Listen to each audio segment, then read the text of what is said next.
We're a tribe of warriors. In ancient times, we were responsible for patrolling and defending all of Natlan.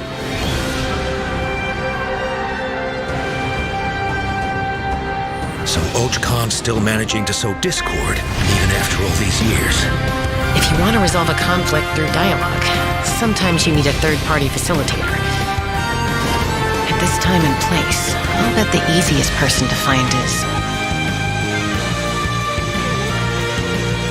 His spirit has gotten lost and can't find its way back to his body. I just want to rescue someone, and Granny won't let me.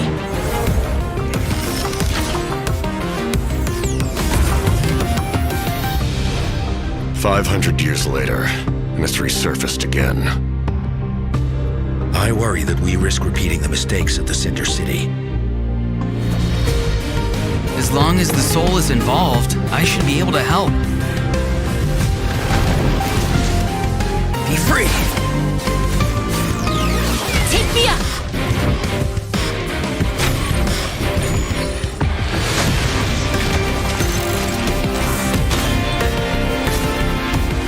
Time to say hello! Knock him down. It's either your end or mine! Before the final moment truly arrives, we must fight harder than ever." Hey travelers, welcome to the Genshin Impact version 5.2 special program. I'm Gabe from the Loke team. And I'm Kai. We meet again. Whoa, a cuckoosaur. Want to join us? Hey, don't be shy. Come out and say hello. I'm not sure what that meant, but it was adorable. She approves of your compliment. Hey, I didn't know you could speak Saurian. Oh, I can't, but I can make an educated guess based on her body language. Whoa, are all cuckoosaurs as friendly as this one? Adult cuckoosaurs are usually very proud creatures, but there are always exceptions. Well, since our cuckoosaur friend kicked things off for us, I know just the place to start. The Flower Feather Clan. All right, let's do it. Cuckoosaurs live among the Flower Feather Clan, which is suspended high above the mountains. This is a tribe of warriors, and most of their people can command the power of the skies. It was the Flower Feather Clan's ancient duty to patrol and safeguard the entire region of Natlan. As elite special forces, their job was to detect threats, disseminate intel, and quickly neutralize any dangers to the nation.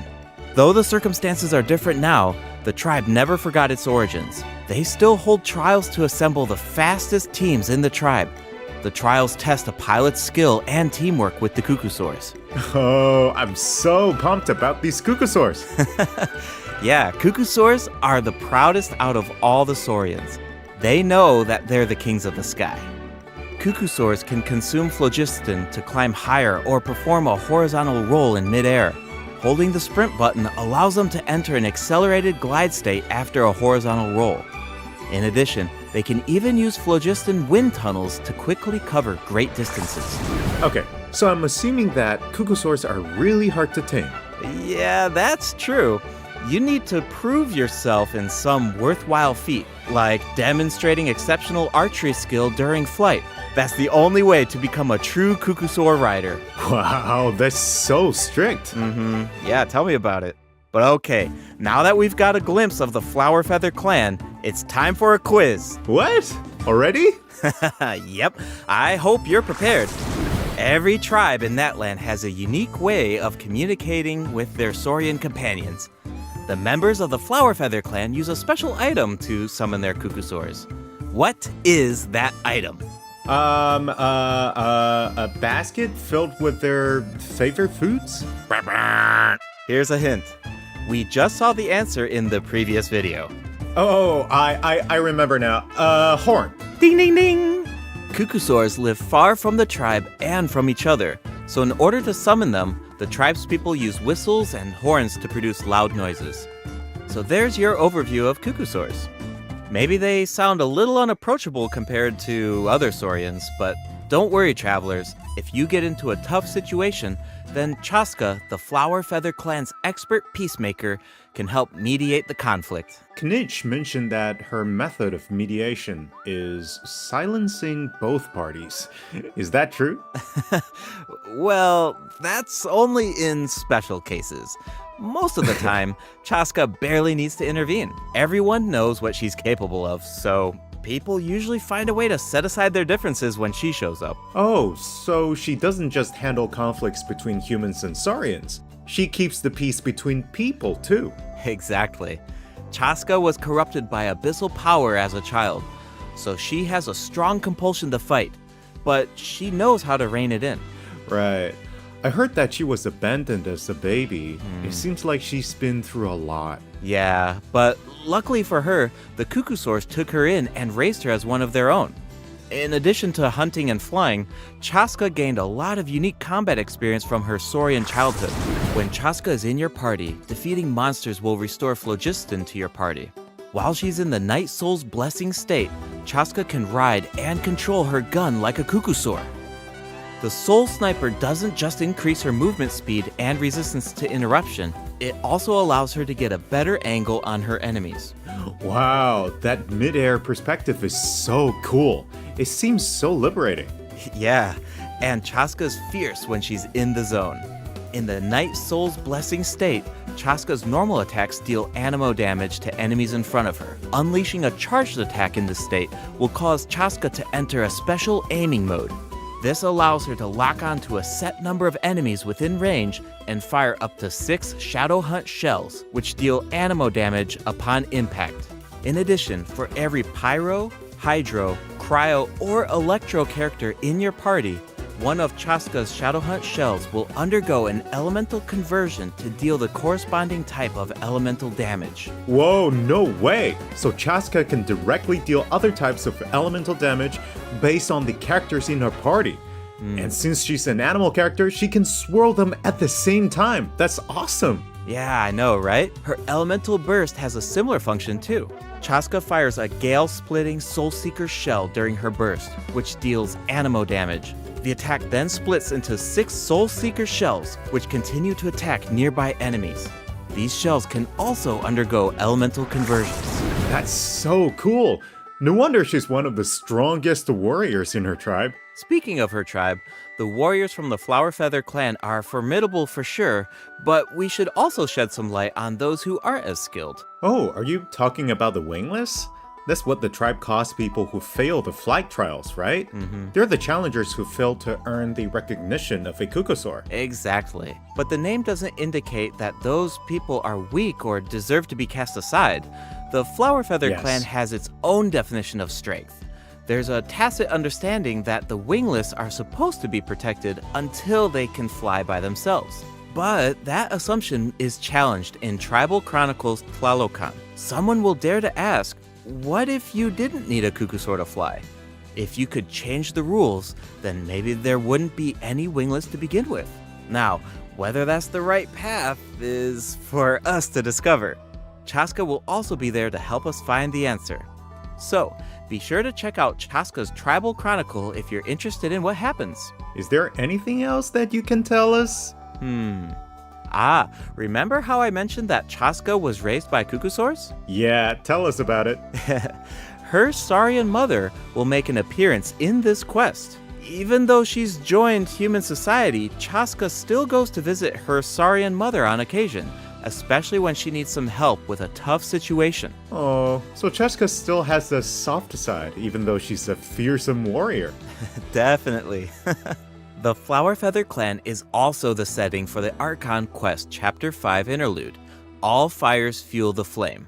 The tribe is facing a crisis, and they'll need the traveler's help to find a solution. What kind of crisis? Well, the Flower Feather clan suffered the worst of the abyssal contamination during the battle in version 5.1. It's not just the human body that can't withstand high concentrations of abyssal power. For most people, it also damages the mind. Many members of the Flower Feather clan are suffering from the mental repercussions of the abyss, and the tribe is in desperate need of aid. Iansan will be there too. After rebuilding her own tribe, the Collective of Plenty, she's traveling around Natland to help those in need. The people of Natland really value unity, don't they? No one fights alone. Right. That's one of my favorite things about Natlan. Oh, wait. It looks like the captain will also be there. Yes, the captain will also offer help to the tribe. You may pick up on some interesting information if you pay close attention to what he has to say.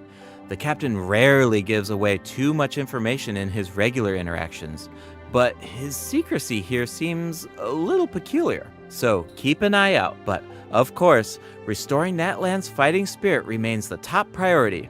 After all, the war isn't over yet. The abyssal contamination is still around, and we have a very important battle ahead. Natlan needs mental fortitude more than ever before. The Flower Feather clan is pretty close to the Masters of the Night Wind, where the Ictomosaurs live. That tribe could be another good place to recover from the battle. Oh yeah, let's check it out. If you head west from the Stadium of the Sacred Flame and go past the towering walls, you eventually arrive at the settlement of the mysterious Masters of the Night Wind. The tribal settlement offers a unique glowing landscape at night. If you venture even further, then you might encounter the tribe's Wath Ictomosaur Elder or one of the many shamans who can communicate with spirits. I even heard that the witch doctors who live there can help cleanse your spirit. Plus, the graffiti art is really incredible. In fact, there's something special about this one. Can you figure it out, travelers? It's kinda tricky, right? Well, don't worry, the Ictomosaurs can help us out. Ictomosaurs are known for their wisdom. They can use their unique sight to detect things that can't be seen through normal mains. Whoa, okay. Right. Ictomosaurs are especially skilled at detecting ley lines and phlogiston. They can absorb power from phlogiston objects to enhance their abilities. Doing so allows them to jump higher, move faster, or even obtain surprising rewards. Ictomosaurs can also extract information from graffiti art to create special objects. Oh, I bet that'll come in handy for solving puzzles. Definitely, especially in Tribal Chronicles Mictlan, which will become available in version 5.2. The first 2 acts feature a lot of intriguing puzzles, so be sure to check them out, travelers. Some of them will require the help of an Ictomosaur, and others can be solved on your own. I noticed that Ictomosaurs can perform fast-paced jumps when they have enough phlogiston, and it looks like so much fun. Do we know anyone who can use that ability? Besides the new Saurian, I mean. Yes, Auroron can do it too. Like the Ictomosaurs, Auroron has the ability to rise into the air. He also has a keen sense of perception. While charging an aimed shot, Auroron will enter the Spirit Speaker state, allowing him to extract power from Natlan's graffiti and runes. Speaking of Auroron, I was honestly super surprised by his personality. Before the 5.1 Archon quest, I thought that he looked like a stern, stoic, and harsh type of character. But as it turns out, he's just a sweet kid. Yeah, it's kind of unexpected, right? Is he really that sweet though? Just to think about all the sneaking around behind his granny's back. Ah, true. The tribespeople of the Masters of the Night Wind are known for being eccentric. But Auroron really takes it to the next level. Yeah, it sounds like he does things his own way. I wonder if that extends to his combat abilities. It does.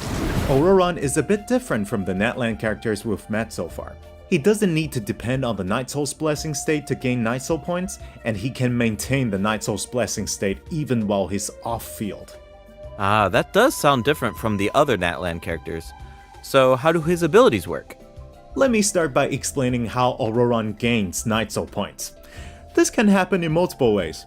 For example, Auroron can gain Night Soul points when one of his party members triggers a Night Soul burst.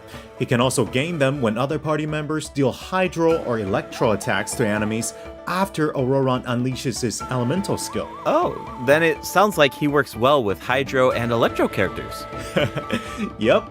And in combat, when enemies take damage from electro-charged reactions or other party members deal Night Soul aligned damage, Auroron can consume Night Soul points to enter the Night Soul's Blessing state and trigger the Hypersense effect, dealing electro damage. Oh, I see. So you need to pair him with the right characters if you want him to gain Night Soul points, enter the Night Soul's Blessing state, and trigger the effect. Exactly. Though I should mention that Auroron doesn't need to be on the field to trigger the Hypersense effect. Wait, He can trigger it even while he's off-field?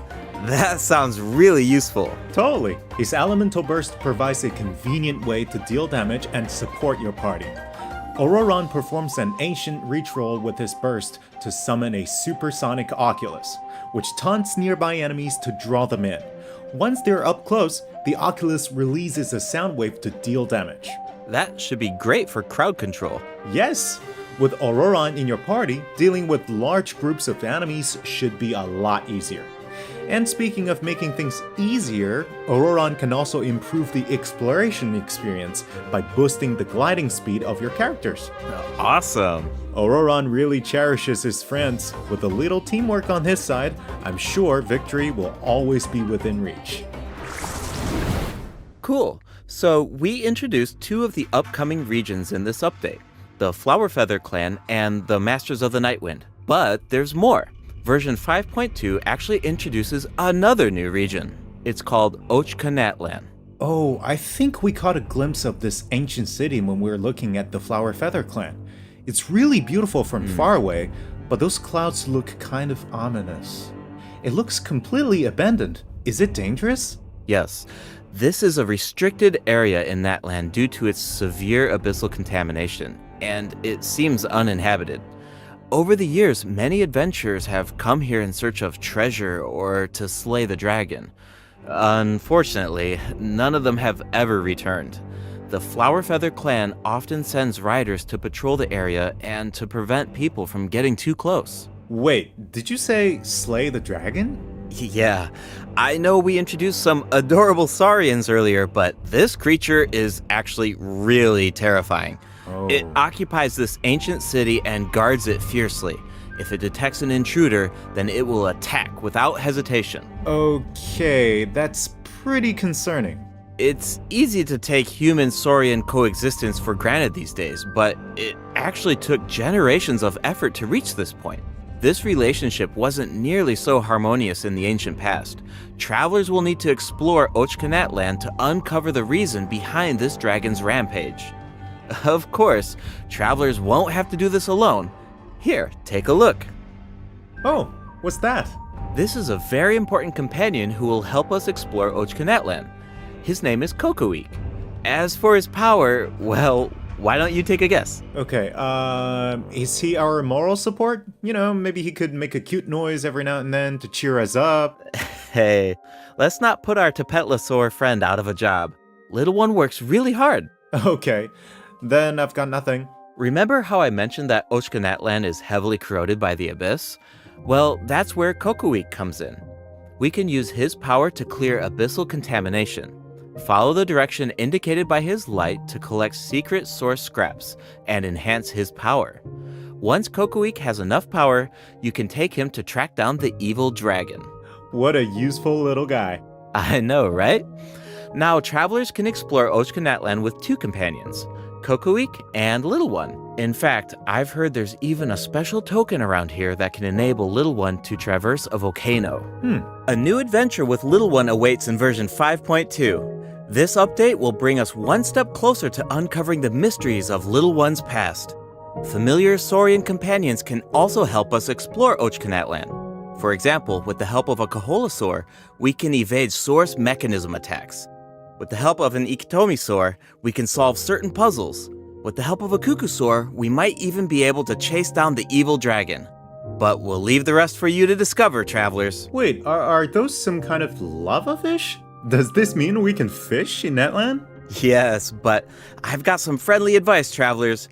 You should be very careful while exploring Ochkanatlan. Some of the abyssal monsters here can distort their appearance to mimic powerful enemies. High-level monsters such as the tenebrous Papilla can mimic even stronger enemies. Huh? It looks like these monsters take the form of plants outside of combat. Yep, that's true. The Abyss has corroded Natlan's ley lines, allowing these monsters to read the memories inside of them and mimic creatures from Tevat. How do we defeat them? Travelers will need to use elemental attacks to break the enemy's protective void wards. Doing so allows them to take damage and causes them to enter a brief state of confusion. Night Soul-aligned elemental attacks are especially effective against these wards. Wow, the Abyss has gotten so advanced. It's scary to think about how much harder these fights will get if these abyssal monsters continue to evolve. Yeah. Okay, that was a lot of information to take in at once. But before we take our first break, we still have a couple of short announcements. Really short, I promise. First up, limited time exploration rewards will be available in version 5.2. Just like in version 5.1, travelers can earn up to 400 extra Primo Gems. And the rewards will be available all the way through version 5.3. It's now time to introduce the event wishes. In the first half of version 5.2, travelers can look forward to event wishes from Chaska and Lynnie. Auroron will also receive a drop rate boost. And in the second half of version 5.2, we'll have returning event wishes for Zhongli and New Villette. The weapon banner will feature a new 5-star bow, Astral Vulture's Crimson Plumage, and 2 new Natlan specific 4-star weapons. Be sure to check them out if you're interested. Alright, it's time for our first break. Once we come back, we'll dive right into the event portion. Welcome back, travelers. Welcome back! Let's dive straight into the event section. So in the first event, we'll get to learn more about the Masters of the Nightwind. That's right. In the version 5.2 event, Ikitomi Spirit-Seeking Scrolls, travelers will team up with Citlali and Auroron to get to the bottom of a mysterious accident that occurred within their tribe. Travelers will need to complete combat challenges to defeat enemies who try to disrupt the ritual. They'll also need to reconstruct scenes from the tribe's woven scrolls and gather lost spirits scattered throughout the region. Travelers will only be able to uncover the truth if they collect all the clues. But don't worry, there are also various rewards to earn along the way, including Primo Gems. Ooh, I really like the vibe of this event. It looks like Citlali is performing some kind of ritual. It's also mysterious. When a situation gets tough, it's Granny to the rescue. Definitely. Citlali and Auroron have some really fun dialogue in this event. I'm always grabbing the popcorn whenever these two interact. They're practically a two-person show. And speaking of fun, let's get into the event gameplay. First up is the Search for Lost Spirits minigame. Travelers will have to work together to herd the scattered roaming spirits into specific zones to earn points. Pay attention to the conditions on the field if you want a higher score. For example, travelers can jump on stone slabs that appear on the field. These slabs will break open and release even more spirits. Storms may also appear during the game. You can track down spirits more effectively if you pay attention to the direction of the storms. In Evil Banisher, travelers will need to select the right teams to complete the objectives. Completing all of the objectives will award you the Banishing Aura, which allows you to deal AoE damage by spraying paint at enemies. That paint really matches the Masters of the Nightwind's aesthetic. It's super cool. Yeah, and so does the Spirit Loom in restoring fragmented records. Citlali will use her powers to reveal special fragments. Travelers will need to piece these fragments together and assemble them on a woven scroll. Make sure that you pay attention to the order and positions of the fragments. Oh, there's something else that we should mention. Travelers can obtain a new 4-star sword by completing this event. The design definitely fits the Masters of the Nightwind. It looks like some kind of ceremonial artifact. I totally agree. Oh, and this event will allow travelers to learn more about Natlan's secrets. For example, this quest will reveal new clues about a mysterious and legendary place, the Mare Javari. Wow, we've been hearing about this place since Mondstadt. It'll be nice to get some new information. On a related note, the Adventurers Guild has prepared a new trial for its members. Active adventurers have been invited to take on the challenge, including the Traveler. Travelers will need to complete various challenges with designated characters and fully leverage their skills to earn rewards. I know you're up to the challenge, Travelers. Good luck! In Mondstadt-related news, the Knights of Favonius are conducting a war game to improve security tactics in the region. And who better to test these tactics than the Honorary Knight? Be sure to pay close attention to the game, since the format has changed this time. Travelers will need to select combat units and stratagems to deploy against the opposing formation. Once the lineup is set, the monsters will fight automatically. Available combat units and stratagems are completely random, just to build some unpredictability into the wargame. The chances of encountering elite combat units increases as the wargame progresses. Even more elite monsters will be available for travelers to use. It's a volatile environment, so do your best to win as many rounds as possible, earn more game medals, and collect the rewards. Alright, let's keep the excitement rolling in this next event. We actually have a demo, so please take a look. Oh, looks like they're selecting tactics. Double damage? That sounds powerful. Whoa, it's automated.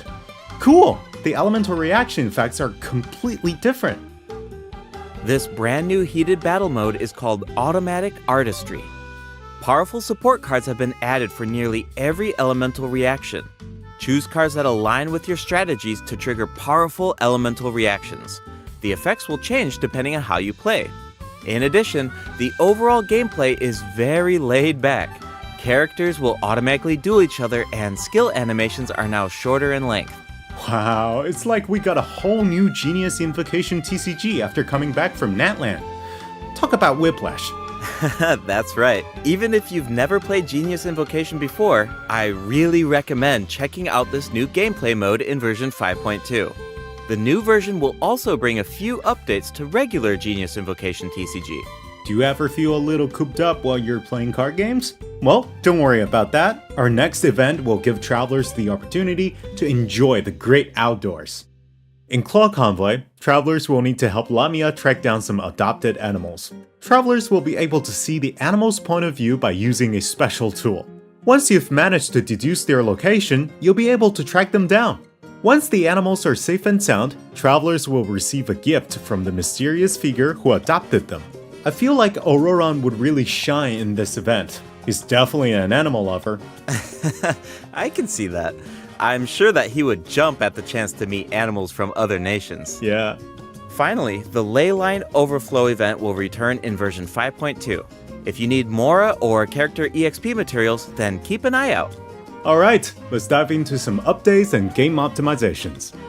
First up is the change to the Imaginarium Theater. Previously, travelers would be returned to the theater lobby after completing a challenge and have to reopen the Fantasia Tome to continue. Travelers provided feedback that this setup interrupted their experience. So, this will no longer be the case in version 5.2. Now, after finishing a battle, all you need to do is click Next Act if you want to keep fighting. Nice. Travelers can now enjoy the thrill of combat without any interruptions. And for all the generous travelers who like to configure supports for their friends, a supporting caster record has been added in the new update. You can now check which friends have borrowed your supports by looking at the supporting cast screen. Cool. It'll be nice to know that our supports are helping people out. Yup. Oh, and the party configuration mechanic has also been optimized. Besides the elemental filtering, the Imaginarium Theater will now feature recommended row icons, elemental statistics, and markers for the main types of enemies. That is so helpful. I'll occasionally put together a random team if I've just started experimenting with some characters, but this information should make it a lot easier to form strategic teams. These markers will display key information on how to counter enemies, but in a much more prominent position. Hopefully, this change will make it easier for travelers to form the best teams. Yes! Now we can directly see which elements work best against specific enemies. That's definitely gonna save some time. For sure. And we can expect even more optimizations in the future as travelers continue to provide valuable feedback about their experiences. Okay, let's introduce the other system optimizations coming in version 5.2. You can now sort 5-star artifacts in your inventory based on when you obtained them, from the most recent to the oldest. Second, the animations for crafting materials, forging weapons, building furniture, and cooking dishes are now shorter in length. That's really nice. The dev team designed a lot of intricate animations for these features, but it can feel a bit frustrating when you have to watch them over and over again. There will also be several optimizations for the Serena Teapot. The seed dispensary can now hold more of every type of seed. You'll be able to purchase wood at the Realm Depot in exchange for Realm currency. In addition, the cooldown for the boon of the Elder Tree will be reduced to 5 seconds. This way, it'll be easier for travelers to collect wood. Awesome! I've been meaning to use some cool replicas in my Serena Teapot, but I'm always short on wood. So this should be really helpful. Nice! I'm so excited for you! Oh, and optimizations have been made to artifact locking. The updated lock assistance interface will allow you to configure lock settings with a single click. Just hit Use Recommended Settings and you're set. The recommended set lock plans will even update automatically based on popular in-game configurations. Of course, if you have your own ideas in mind, then you can always disable the recommended plans to configure custom ones instead. The update also allows you to batch lock artifacts in your inventory based on the recommended general lock plan and set lock plans. This will make it much faster to organize your inventory. In addition, a shortcut button that navigates to the lock assistance interface will be added to the artifact domain challenge screen and the artifact acquisition screen. This should make it easier for travelers to configure their locking rules whenever they want. A star feature will also be added next to the lock button on each artifact. Travelers can use this feature to mark their favorite artifacts and filter by stars to quickly track them down. Finally, treasure compasses will now be able to locate even more treasure locations, including Sealies and time trial challenges. A quick swap feature will also be added for treasure compasses and Oculus resonance stones. Enabling this feature will allow travelers to more easily use these devices across regions. The feature will automatically switch to the compass or stone that corresponds to your location in the game. Awesome! Be sure to check out future announcements for more details on the version 5.2 optimizations. Alright, that was a lot of info, so this seems like a good time for our second break. It's time for the third redemption. Welcome back, travelers! What else do we have on the agenda, Gabe? We have some very exciting news to share. After the version update on November 20th, travelers will be able to play Genshin Impact on the Xbox Series X and S. Log into Genshin Impact on Xbox Series X and S consoles to receive the Wind Glider Wings of Fate's Course Intertwined. Additionally, Xbox Game Pass Ultimate members can play Genshin Impact via cloud gaming. They'll also find extra rewards in their in-game mailbox. Awesome. Alright, that should be everything. That means that we've reached the end of the special program. Is there anything that you want to say before we go, Kai? Yes, I'm really looking forward to all the new characters. Chaska and her weapons seem really incredible. I'd love to see how her travel chronicle unfolds because she has such an amazing personality. And Auroran seems like a very layered character. The storytelling is definitely going to shine. What about you, Gabe? Yeah, I'm just so excited for players to experience more of the Natlan storyline, and we have so much to explore this time. I mean, 2 new tribes and a new area as well. And one thing I've always loved about Genshin Impact is how it's multi-platform. Like, I'm always logging in on different devices depending on where I am, so it's just exciting to see another platform become available for everyone. Yeah. And yeah, on that note, I hope you have fun with the new version, travelers. Bye. Bye.